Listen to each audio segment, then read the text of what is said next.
Alléluia. Alléluia. Ce soir, nous avons un orateur hors pair. Nous avons déjà commencé à goûter les prémices de son enseignement depuis la semaine dernière et j'avoue que j'ai été véritablement édifiée. Nous avons tous été édifiés parce qu'après la cellule, il y a eu un temps glorieux de louange dans ce lieu. C'est dommage que vous n'ayez pas pu voir, mais c'était glorieux. Nous sommes partis à la maison remplis de la présence de Dieu. Et c'est ce que Jésus est capable de faire.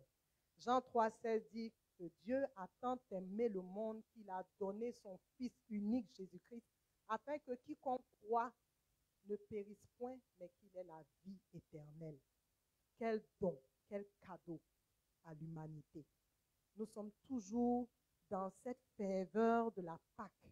Et nous avons commencé un enseignement avec l'homme de Dieu, Papa Ophia, qui nous a vraiment bénis la semaine dernière, en parlant d'un thème qui est tellement important. Pâques, Pâques, Pâques. On célèbre la Pâques. Oui, les poulets, les poissons, les bonnes sucreries, en tout cas tout ce qu'on peut imaginer. Mais au-delà de tout cela, il s'agit d'une personne, de son œuvre et de son règne. Et c'est celui de Jésus-Christ. Alléluia!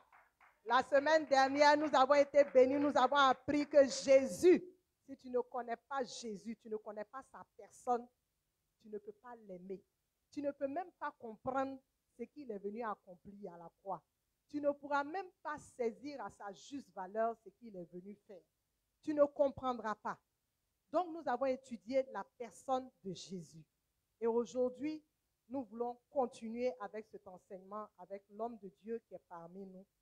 Aidez-moi à recevoir l'enseignant profond qu'il est. C'est un homme de Dieu qui est rempli de la parole. Il aime le Seigneur. Quand je le vois, il me rappelle les premiers chrétiens, quand on était à l'université, le GBU, la SEPSI et tous les grands mouvements où vraiment on militait et on était amoureux de Jésus. Quand je le vois, c'est l'image qui vient dans ma pensée et je dis, Seigneur, restaure cet amour. Restaure cette fièvre de toi, cette passion de toi que nous avons perdue. Ce soir, nous avons le privilège de recevoir à ce micro Papa Ophia. Est-ce qu'on peut acclamer pour recevoir l'homme de Dieu qui va nous faire du bien ce soir? Papa Ophia, que Dieu te bénisse abondamment. El Kabod, quand on vient, on fait toujours des photos parce qu'on veut garder un bon souvenir de tous les grands serviteurs qui nous font le plaisir de nous visiter. Donc, l'instant pause, photo.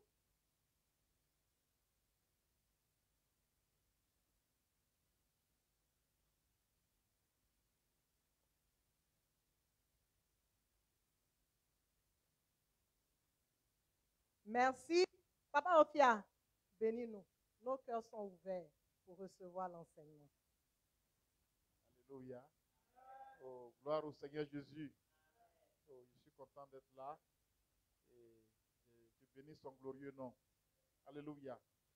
Je salue tous ceux qui sont connectés et le premier responsable de la cellule, El Kabod, la servante de Dieu, la prophétesse, Maman Yamien. Dieu te bénisse. Dieu te bénisse. J'ai eu le privilège de suivre le culte en ligne le dimanche dernier. J'étais très édifié. Et Dieu la bénisse. Dieu bénisse aussi Papa Yamien, l'infatigable, toujours présent. Oh, Dieu bénisse Papa Gemissi, Maman Gemissi, la servante de Dieu. Dieu te bénisse, Maman. Maman Echo, et Dieu nous bénisse. Alléluia. Alléluia. C'est merveilleux d'être dans sa présence. Nous te bénissons, Seigneur. C'est merveilleux ce que Dieu fait. Son précieux livre est toujours vrai. Quand on y croit, il répondra.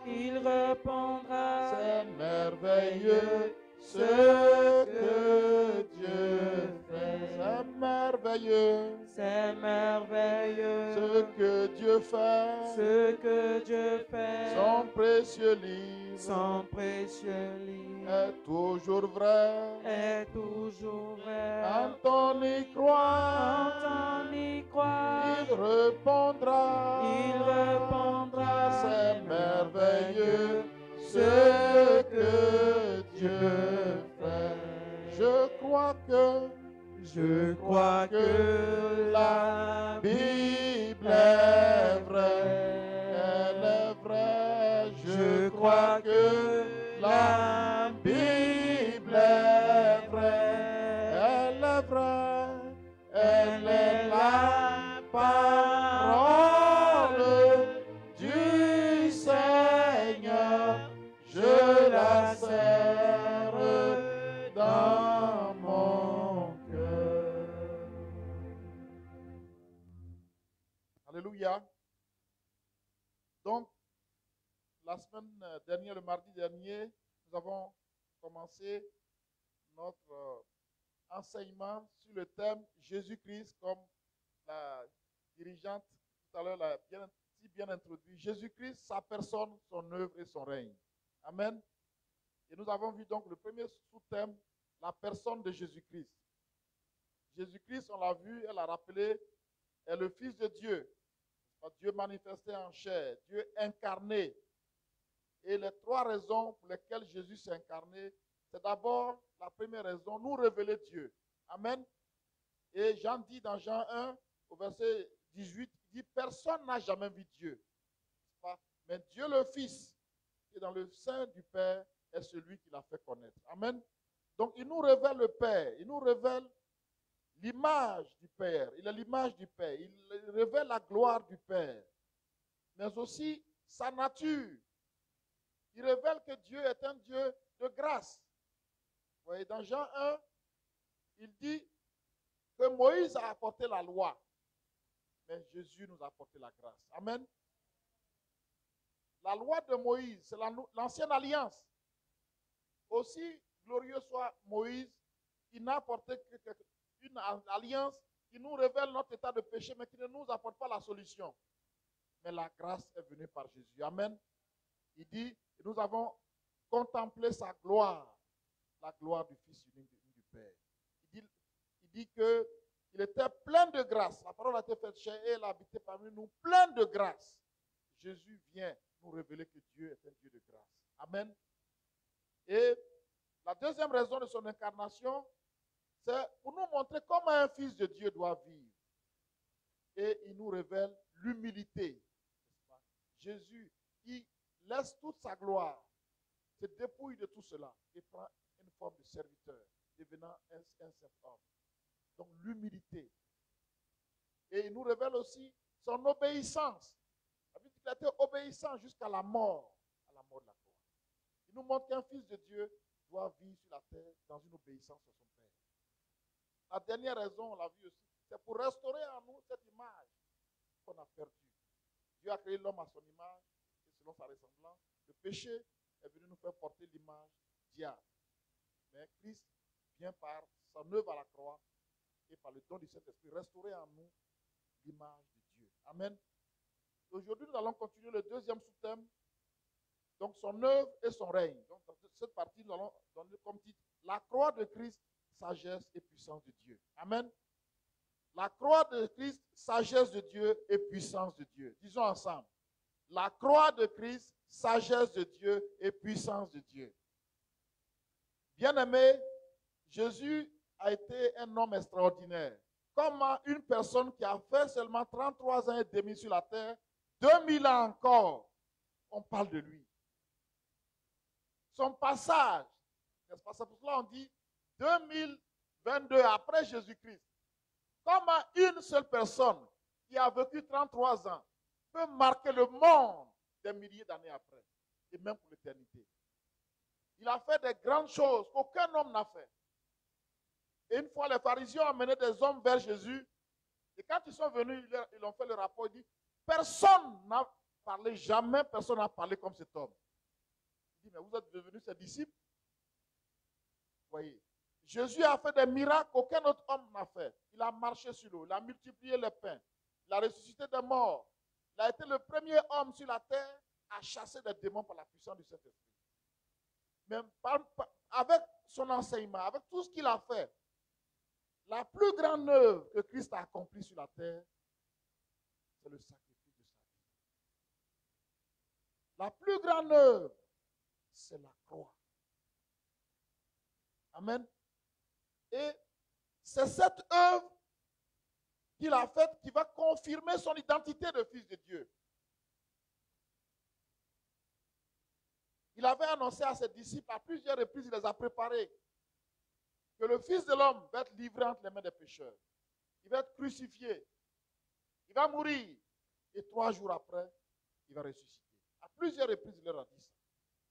Mais donc, Jésus, Fils de Dieu, il dit, personne ne m'ôte ma vie. Je la donne de moi-même. Je la donne de moi-même. J'ai le pouvoir de la donner. J'ai le pouvoir de la reprendre. Donc, si Jésus est réellement Fils de Dieu, comme il le dit, s'il meurt, il doit ressusciter. Bien aimé, ça me rappelle quelques années en arrière, il y a une dizaine d'années en arrière, en Côte d'Ivoire, ici, au sud de la Côte d'Ivoire, il y a un soi-disant prophète qui se faisait appeler le Sauveur Josué. C'est son nom, ça, le Sauveur Josué. Et le Sauveur Josué s'est fait beaucoup d'adeptes dans la région de Dabou. Il s'est fait beaucoup d'adeptes. Beaucoup de gens quittaient les églises traditionnelles et suivaient le Sauveur Josué. Et à la fin de sa vie, quand il devait mourir, il a dit à ses adeptes, pour que vous sachiez que je suis réellement le Sauveur que Dieu a envoyé, quand je vais mourir, 3 jours après, je vais ressusciter. Bien-aimé, le Sauveur Josué n'a pas eu le privilège de ressusciter. Il a dit, quand je meurs, mettez-moi dans ma chambre, enfermé, et 3 jours après, je vais sortir. 3 jours après, quand on allait pouvoir le Sauveur Josué, c'était plutôt un corps enflé. Il commençait à se décomposer. C'est pourquoi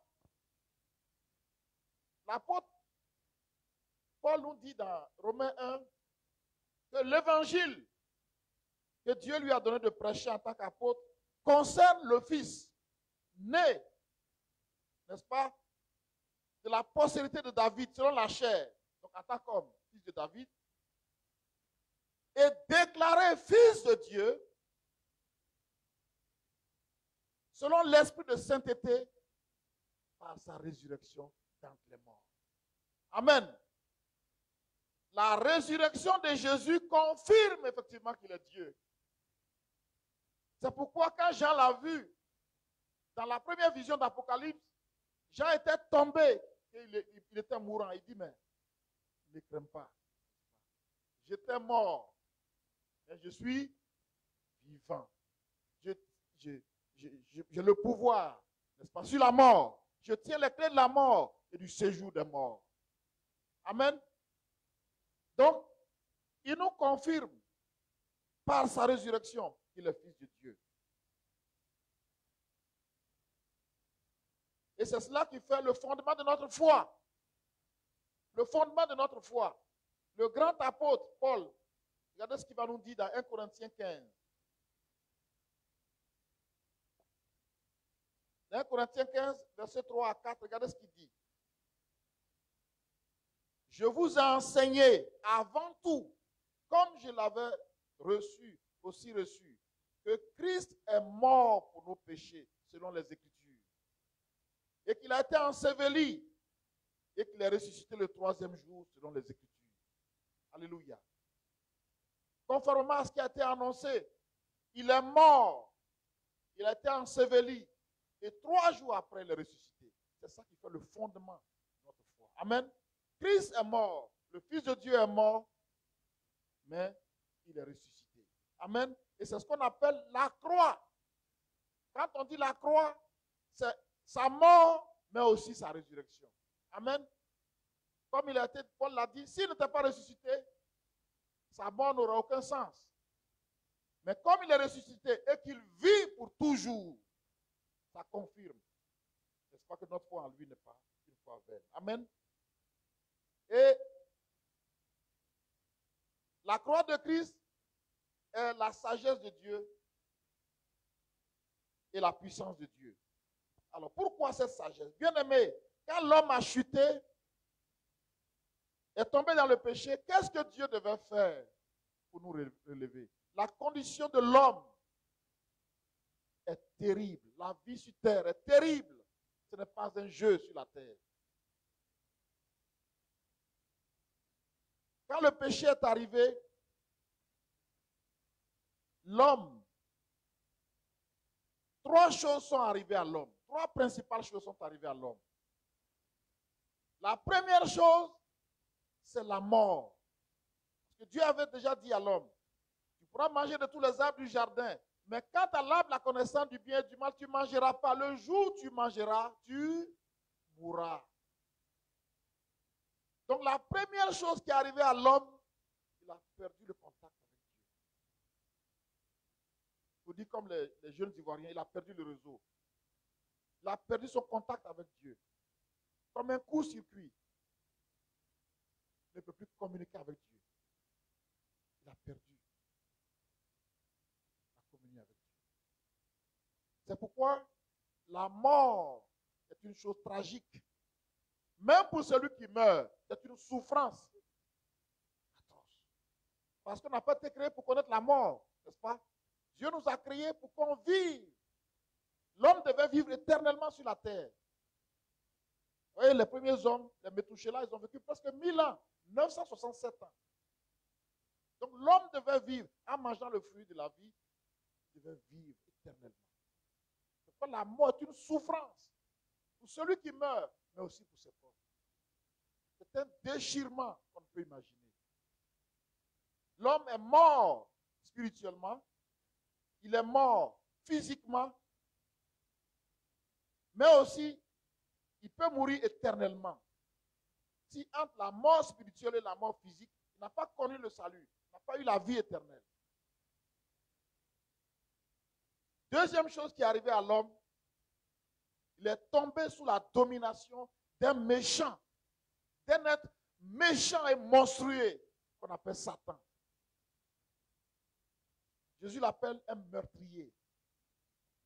Il dit, il vient pour voler, pour tuer et pour détruire. Il te vole la vie,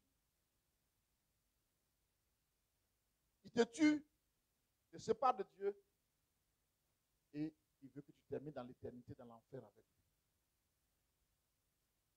Troisième chose que l'homme a perdu. Donc la mort est venue. L'esclavage du péché et de Satan est venu. Il est pris au piège, contrôlé, incapable de s'en sortir. Et troisième chose, il a perdu la domination sur la terre. Tout ce qui a été créé est remonté contre l'homme.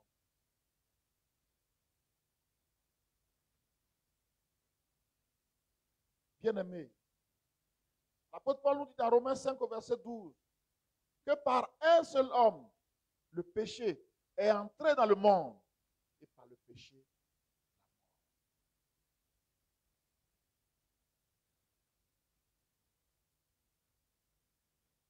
Et Satan, il disait à Jésus dans Luc 4 quand il le tentait, si tu te prosternes, n'est-ce pas, tous les royaumes de la terre et leur gloire seront à toi, car cela m'a été donné. En réalité, cela ne lui a pas été donné, il a usurpé. Le méchant. Donc, bien-aimé, en envoyant son fils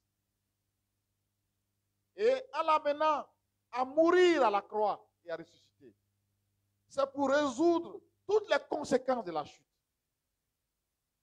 C'est pour venir en aide à sa créature livrée à la destruction. C'est pourquoi la croix de Christ devrait résoudre ces trois problèmes. D'abord, le problème du péché de l'homme et de la mort dans laquelle il est maintenu. Deuxième chose, vaincre Satan, détruire sa puissance sur l'homme. Et troisième chose, établir le règne de Dieu sur la terre et permettre à l'homme de participer. Alors donc, c'est ce qu'on va voir rapidement. Première chose, ce que la croix de Christ fait, elle brise la puissance du péché. Amen. Elle brise la puissance du péché. C'est pourquoi Paul a dit dans Romains 6, verset 6, il dit, Sachant que notre vieil homme a été crucifié avec lui, afin que le corps du péché fût réduit à l'impuissance, pour que nous ne soyons plus esclaves du péché. Amen. Donc, qu'est-ce que Dieu a fait?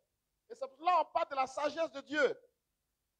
C'est pourquoi on dit la croix, parce que comment Dieu allait trouver une solution à ce problème de la chute de l'homme, au problème de la mort, au problème du péché, au problème de Satan, et au problème de la paix du royaume. Comment il allait faire? Mais c'est là qu'on va voir aussi sa sagesse. Amen. Pourquoi Paul dit que dans 1 Corinthiens 2, il dit que les Grecs, les Juifs cherchent des miracles. C'est pas pour montrer que Jésus est Dieu. Ils cherchent des miracles. Fais-nous des miracles. Et les Grecs cherchent la sagesse. C'est des grands philosophes, des grands raisonneurs. Mais il dit, nous prêchons. N'est-ce pas? C'est 1 Corinthiens, chapitre 1, verset 22 à 24. Regardez. Il dit, les Juifs demandent des miracles. Et les Grecs cherchent la sagesse. Nous prêchons Christ crucifié. Amen. Scandale pour les Juifs. Pour eux, c'est un scandale, c'est une malédiction que de mourir sur une croix. C'est une folie pour les païens, pour les Grecs. On dit qu'un homme qui est mort à la croix va vous sauver, va vous délivrer. C'est une folie. Mais puissance de Dieu et sagesse de Dieu pour ceux qui sont appelés tant juifs que grecs. Amen. Donc la croix de Christ est la sagesse de Dieu, le savoir-faire de Dieu. Il prend les choses viles, n'est-ce pas, de ce monde pour confondre les folles. Des choses qu'on méprise. Comme un simple homme qui est mort sur le bois, tué par les Romains, peut nous sauver. Mais c'est aussi ça, la sagesse que Dieu témoigne. Amen. Et regardez une petite histoire que le roi Salomon nous raconte dans Ecclésiaste, chapitre 9. Regardez ce qu'il nous dit. Une petite histoire, mais qui nous révèle la sagesse infinie de Dieu. Comment? Parce que si Dieu vient pour combattre Satan directement, Satan va dire, mais toi tu es puissant. Moi je ne suis qu'un ange, puis tu veux me combattre. N'est-ce pas? Donc, il faut une sagesse. Regardez ce que l'Ecclésiaste nous dit. Dans Ecclésiaste 9, 13 à 15. J'ai vu aussi sous le soleil ce trait d'une sagesse qui m'a paru grande. J'ai vu un type de sagesse qui est indescriptible, qui est très grande. Il y avait dans une petite ville, avec peu d'hommes dans son sein, un roi puissant. Dans son sein, un roi puissant, marcha sur elle, l'investit et éleva contre elle de grands forts. Donc, dans une petite ville, il y a peu d'hommes à l'intérieur de cette ville. Mais un roi puissant marcha contre cette ville, l'investit, l'occupa et éleva contre cette ville de grands forts. Regardez le verset 15. Ici trouva un homme pauvre et sage, qui sauva la ville par sa sagesse. Et personne ne s'est souvenu de cet homme pauvre. Qu'est-ce que ça nous rappelle? La ville, c'est Éden. Peu d'hommes à son sein. Il y avait deux hommes, l'homme et la femme, n'est-ce pas? Un roi puissant. Ça vous rappelle? Satan, n'est-ce pas? Il va attaquer cette ville, prendre le contrôle et maintenir sous son esclavage ceux qui l'habitent. Un homme sage. Un homme simple, pauvre, humble, va sauver la ville, va délivrer la ville. Mais personne ne se souvient de cet homme. On parle de Jésus. La sagesse, un roi qui est puissant. Pour l'attaquer, il faut des armes puissantes. Aujourd'hui, il y a la guerre entre la grande Russie et l'Ukraine. C'est des armes qui parlent. C'est celui qui a des armes puissantes qui l'emporte. Mais ce roi puissant armé, mais comment on peut délivrer ces deux hommes tenus captifs? C'est par la sagesse de Dieu. Amen. Le savoir-faire de Dieu. Et c'est par cette simple mort il va vaincre notre ennemi. Donc, il va détruire la puissance du péché, qui est l'arme que Satan utilise contre les hommes. En se faisant crucifier, il met sur Christ nos péchés. Donc, notre nature mauvaise est mise sur lui, et quand il meurt, cette nature est vaincue. Amen. Deuxième chose qu'il fait, il obtient le pardon de nos péchés, la réparation. Parce que le péché n'est pas seulement des actes qu'on commet, c'est une puissance. Quand la puissance de la drogue te tient, mais on peut tout faire, tu ne peux pas t'en sortir. Il faut une puissance plus grande pour te contrôler.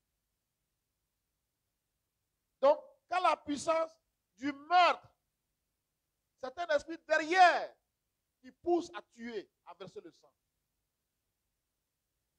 Donc, il meurt. Notre vieille nature est mise sur lui, est crucifiée avec lui. Mais aussi, son précieux sang qui va verser, amen, va ôter les actes que nous avons commis. Amen. Les actes que nous avons commis. Paul dit dans Éphésiens 1, verset 7, dit, nous avons la rémission par son sang. Nous avons le pardon. Parce que sans effusion de sang, il n'y a pas de pardon. Donc les actes que les hommes ont posés depuis que l'homme est sur la terre, jusqu'à ce que la fin du monde arrive, tous ces péchés-là ont été mis sur le Fils de l'homme. Amen. Sans effusion de sang, il n'y a pas de pardon. Donc pour que nous ayons le pardon, il a versé son précieux sang. Amen. Et pourquoi? Parce que c'est le péché et c'est le sang qui fait l'expiation pour l'âme. Quand le sang est versé, ça veut dire que la vie de l'homme est donnée. C'est pourquoi la Bible dit que la vie de la chair est dans le sang. La vie de l'âme se matérialise par le sang. Donc en versant son sang, il donne sa vie pour nous. Amen. Il devient notre substitut.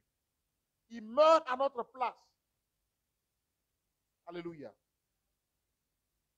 Donc le problème du péché est réglé par son précieux sang. Le problème de la puissance du péché est réglé parce que Christ a été crucifié. Notre vieille nature a été mise à la croix avec lui. Autre problème, c'est le problème de la mort. Comment Jésus allait résoudre le problème de la mort? Il dit, celui qui vit et qui croit en moi vivra, même s'il meurt. C'est la mort physique.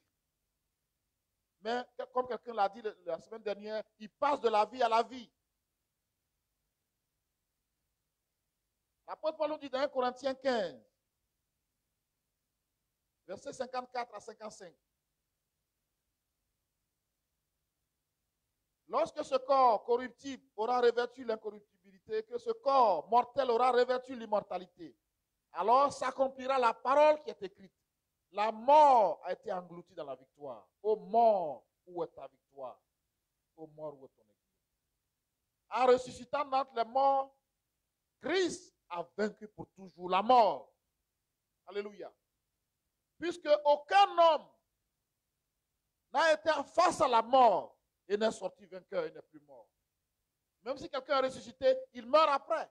Mais aucun homme, à part Jésus-Christ, n'a connu la mort et n'est sorti pour vivre pour toujours. Ô mort, où est ton aiguillon? L'aiguillon de la mort, c'est le péché qui engendre la mort. Mais lui, en sortant de la mort et en étant vivant, il nous donne aussi, nous aussi, nous expérimenterons la résurrection. Amen. Donc le problème de nos péchés par son sang, le problème de la puissance du péché, le problème de la mort par sa résurrection, il a vaincu la mort. Maintenant, il reste Satan, notre ennemi. Comment Jésus va le vaincre? Comment la sagesse de Dieu va défaire cet être méchant? Quand l'homme a chuté, Dieu a fait une promesse immédiatement dans le jardin d'Éden. Je mettrai l'inimitié en toi et la femme, en ta postérité et sa postérité. Genèse 3,15. Celle-ci t'écrasera la tête et tu lui mordras le talon. Dieu, en des termes simples, indiquait comment il allait résoudre le problème. Comment il allait vaincre Satan. Un homme naîtra d'une femme. C'est lui qui mettra fin au règne de Satan sur les autres hommes. Alléluia. La postérité de la femme écrasera la tête du serpent. Vaincra Satan. Lui mordra le talon. Il rappellera que ce sera le combat à la croix. Tu lui blesseras le talon. mais il t'écrasera la tête. Amen. Donc, la mort de Jésus, c'est la défaite de Satan. Regardez ce que l'apôtre Paul nous dit, Hébreux 2, versets 14 et 15. Il dit ainsi, puisque les enfants participent au sang et à la chair, donc nous sommes faits de chair et de sang, il y a également participé lui-même. Donc il est devenu chair homme comme nous, comme l'a vu la semaine dernière, afin que par la mort, il anéantisse celui qui a la puissance de la mort, c'est-à-dire le diable, et qui délivrera tous ceux qui, par crainte de la mort, étaient toute leur vie retenus dans la servitude. Paul encore complète, Colossiens 2, 13 à 15. Regardez ce qu'il dit. Vous qui étiez morts par vos offenses et par l'incirconcision de votre chair, il vous a rendu à la vie avec lui, en vous faisant grâce pour toutes vos offenses. Ça, c'est pas son sang.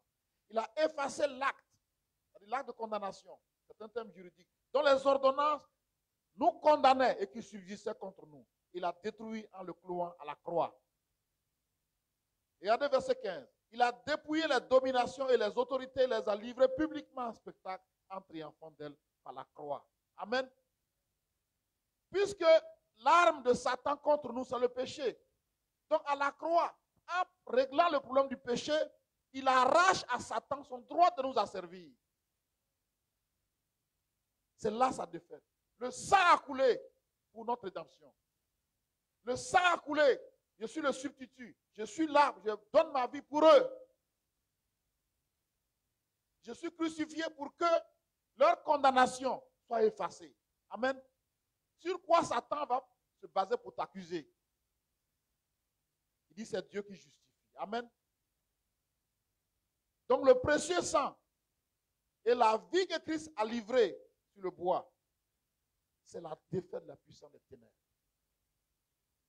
Puisque Satan n'a rien en lui, il dit le prince de ce monde vient et il n'a rien à moi. Tu ne me reproches rien. Ma mort là, ce n'est pas parce que j'ai péché, c'est pour les autres hommes. Donc, de quoi tu vas les accuser? Alléluia. La troisième chose, et la dernière que Christ fait, l'objectif final de la croix, bien-aimé, c'est le règne de Dieu sur la terre, parmi les hommes. La croix n'a été que le moyen. L'objectif final, puisque Dieu a créé un royaume, le royaume visible, le royaume de la terre, avec ses fils qui devaient régner avec lui. Et quand Satan a usurpé ce règne, Dieu par Christ vient pour arracher ce règne. Alléluia. Et donner au Fils. C'est pourquoi quand Jésus est ressuscité, il a dit dans Matthieu 28, verset 18, tout pouvoir m'a été donné dans le ciel et sur la terre. Amen. Donc, il dit comme il a été obéissant, Philippiens 2, 8, 11, jusqu'à la mort, Dieu l'a souverainement élevé et lui a donné le nom qui est au-dessus de tout nom, afin qu'au nom de Jésus, tout genou fléchisse dans le ciel, sur la terre et sous la terre, et que toute langue confesse que Jésus est Seigneur. Amen. Donc, le règne de Dieu est entre les mains de Christ. Alléluia. Satan était appelé le Dieu de ce monde, le prince de ce monde, mais son règne s'est arrêté à la croix du Calvaire. Amen. Christ est Seigneur des seigneurs et roi des rois. Mais pour l'instant, son règne, c'est vrai, il est roi des rois au ciel. Sur la terre, ce sont les hommes païens qui règnent aujourd'hui. Mais le règne de Christ sur la terre, c'est dans le cœur de ceux qui l'acceptent. Amen. Son règne est un règne invisible pour le moment. Il règne là où il est présent, là où son esprit est présent, il règne. Mais un jour, très bientôt, il va établir son règne sur la terre. Amen. Depuis Jérusalem, quand il va venir, pendant 1000 ans, il va régner comme le roi des rois et le Seigneur des seigneurs. Amen. Tous les peuples l'adoreront. Tous les peuples l'adoreront. Et dans l'éternité, son règne aussi va continuer avec les saints. Amen. Bien-aimés, voici ce que Christ a fait et qui montre la sagesse de Dieu et sa puissance déployée à la croix. Alors comment bénéficier de cette œuvre, pour ceux qui nous suivent, c'est simplement par la foi. Amen. C'est par la foi en ce qu'il a fait. Paul a dit, si tu confesses de ta bouche le Seigneur Jésus, et si tu crois dans ton cœur que Dieu l'a ressuscité des morts, tu seras sauvé. Amen. En acceptant Jésus, en confessant qu'il est ton Seigneur, en croyant qu'il est mort pour ta justification, tu nais de nouveau, le Saint-Esprit vient t'habiter et fait de toi un fils de Dieu. Amen. Ça, c'est une première étape. Mais pour manifester la victoire de Christ, il faut plus que cela. Amen. La première étape, tu es né de nouveau. Le Saint-Esprit vient vivre en toi. Tes péchés sont pardonnés. Ton nom est écrit dans le livre de vie. Tu es sauvé. Mais l'autre étape, il faut devenir disciple de Jésus. Amen. Et c'est là que la plupart des chrétiens s'arrêtent. On est sauvé dans nos péchés pardonnés. Mais ce que Jésus veut, ce n'est pas cela. Il dit dans Luc 9, versets 23 et 24, il dit, puis il dit à tous, si quelqu'un veut venir après moi, qu'il renonce à lui-même, qu'il se charge chaque jour de sa croix et qu'il me suive. Car celui qui voudra sauver sa vie la perdra, mais celui qui la perdra à cause de moi la sauvera. Amen. Donc, ce n'est pas seulement être sauvé, avoir son nom dans le livre de vie, mais pour manifester, parce que c'est Jésus qui a vaincu le péché. C'est lui qui nous donne la victoire. Amen. C'est lui qui a vaincu Satan qui nous donne la victoire. C'est lui qui a vaincu la mort qui nous donne la victoire. Mais pour que cela soit une réalité dans notre vie, nous devons renoncer à nous-mêmes. Amen. Et c'est là qu'il y a le combat de la vraie foi. Renoncer à mes ambitions. Renoncer aux convoitises de ce monde.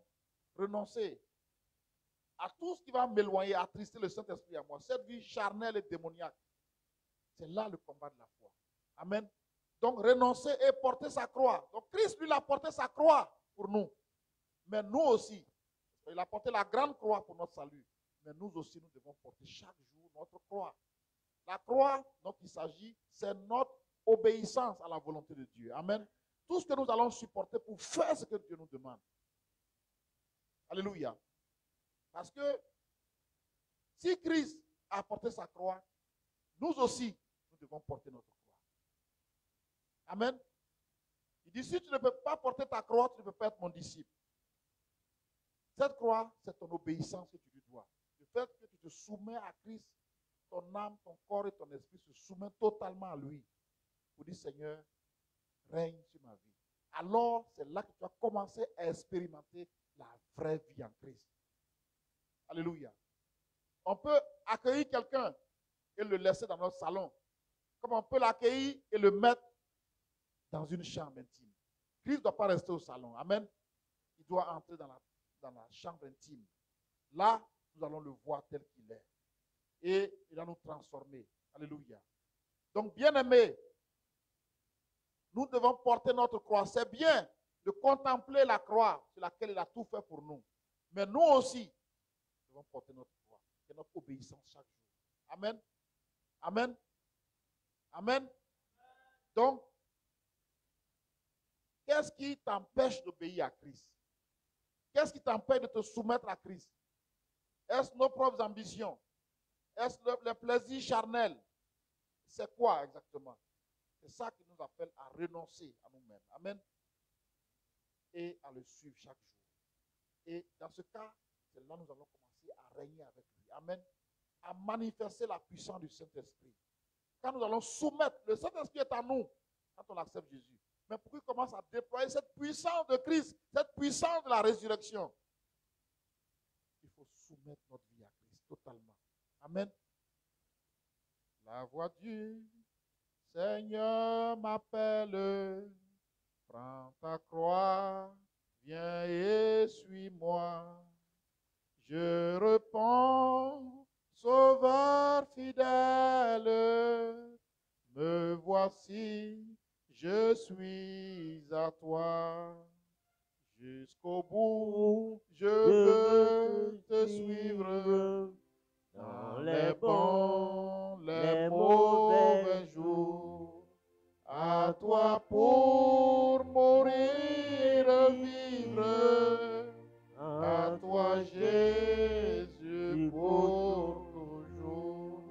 Seigneur. La voix du Seigneur m'appelle. prends ta croix, Viens et et suis-moi. suis-moi. Je réponds, Sauveur fidèle. Me voici, je suis à toi. Jusqu'au bout, je veux te suivre. Dans les bons, les mauvais jours. À toi pour mourir, vivre. À toi, Jésus, pour toujours. Entre tes mains, j'abandonne tout ce que j'appelle mien. Oh, ne permets à personne, Seigneur, d'en reprendre rien. Oui, prends tout, Seigneur. Oui, prends tout, Seigneur. Entre tes mains, j'abandonne tout avec bonheur. oui, prends tout, Seigneur. Oui, prends tout, Seigneur. Oui, prends tout, Seigneur. Oui, prends tout, Seigneur.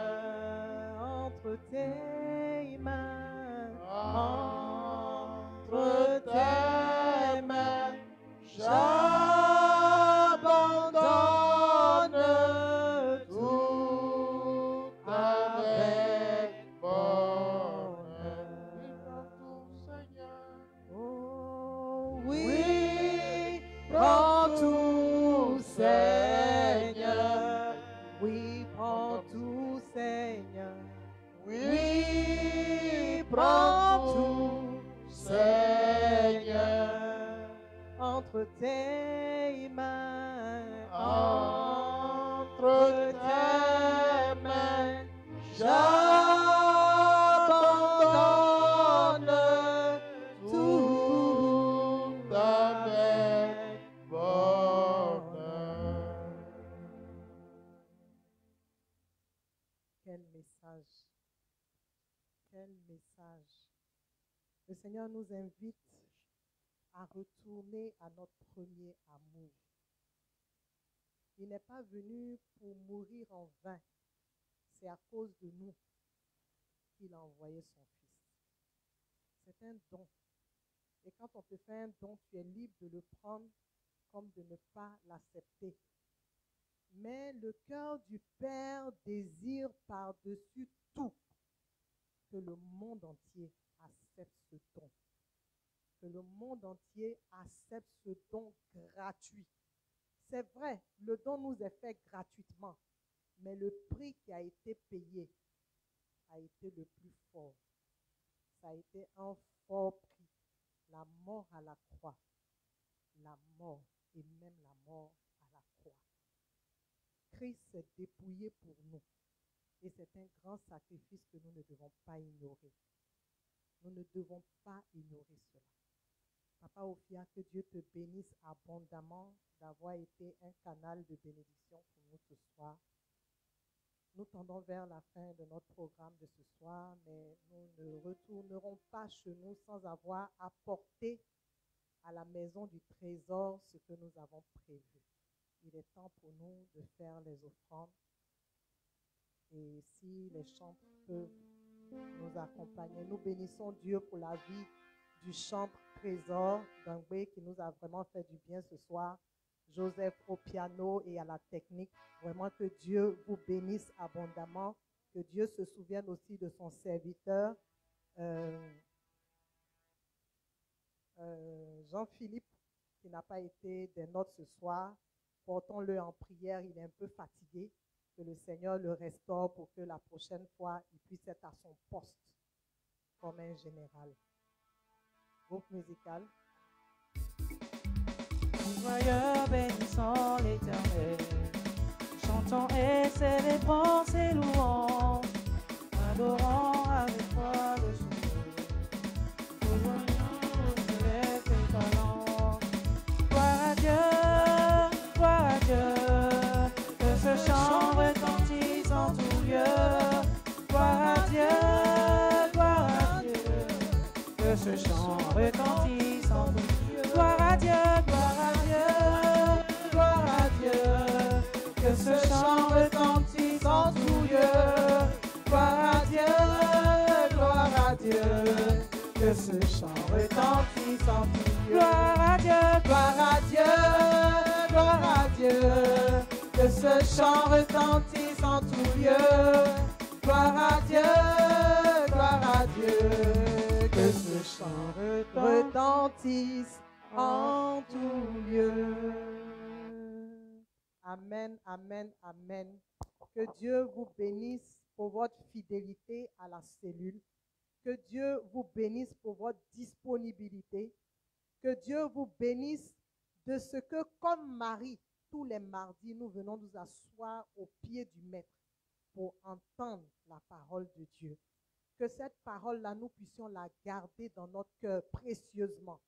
Que ces paroles ne soient pas des paroles en vain ou des paroles que nous entendons et puis la prochaine fois quand on nous demande mais quand tu es parti à la cellule, qu'est-ce que tu as retenu? On ne peut même pas faire un compte rendu de ce qu'on a reçu. Tout ce qu'on dit, oh c'était puissant, c'était glorieux, mais encore, tu as appris.